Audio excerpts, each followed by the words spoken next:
Sadguru Nath Maharaj Ki Jai, and welcome to Jagadambe Reads Mahabharata 146. As you may remember, when Krishna found out what happened to the Pandavas, he went rushing over there. I thought I would coax you to fight for your kingdom. You have now spent 13 days in the forest. According to some rule, a day means a year too. So Yudhishthira, you will not be breaking your promise if you fight now. What do you say?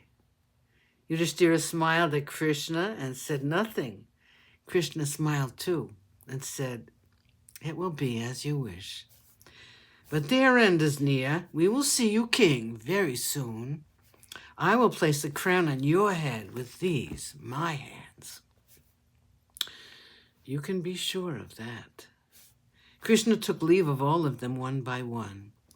Drishtadyumna bade farewell to his sister and his brothers-in-law. He embraced his dear friend Bhima. The Kekaya brothers with Drishtaketu took leave of the Pandavas. They all went away, leaving the Pandavas to ponder on their encouraging words and the solemn oath of Krishna. Chapter 4, Dvaitavana. After the departure of Krishna and the others, the Pandavas conferred among themselves.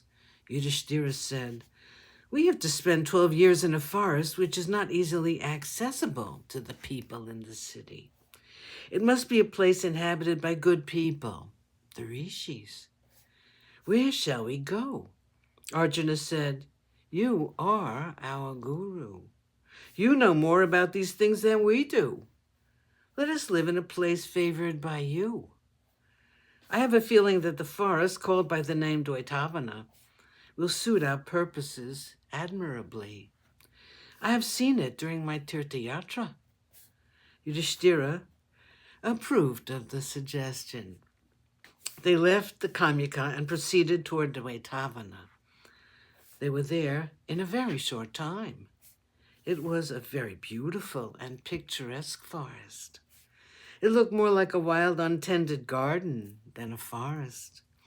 It had tall, sturdy trees, which pleased the eye. The trees were the homes of nightingales and peacocks.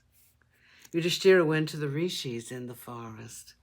They welcomed the Pandavas as they would their own children. So dear were they to the good people in the forest. This forest life was comforting to the mind of Yudhishthira.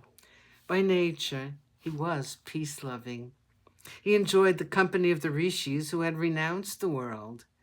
To a mind like that of Yudhishthira, who had been hurt and wounded by the behavior of his uncle and his cousins and even the elders.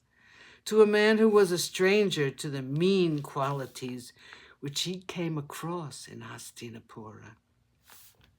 The fresh, pure air of Dvaitavana, with its noble inhabitants, was like the clean, sweet air of the mountains. Yudhishthira found peace stealing over his soul. Dvaitavana was like a balm to his bruised heart.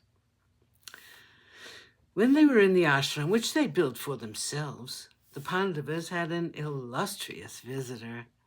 He was the great Markandeya. He was received with the honor and reverence due him. He was seated in the ashram with the Pandavas and Draupadi around him. All of a sudden, a smile of strange sweetness lit up the face of the rishi. It was a beautiful sight. The young rishi, who was always 16 years old as a result of a boon given by Shankara, looked even younger with that smile on his face. Yudhishthira was very much intrigued by that smile. He said, "My lord, I'm intrigued by your smile. Everyone who has come to see us so far has either been sorry to see our plight or angry at the happenings. This is the first time I see someone who looks pleased about something. Will you tell us the reason for your smiling?"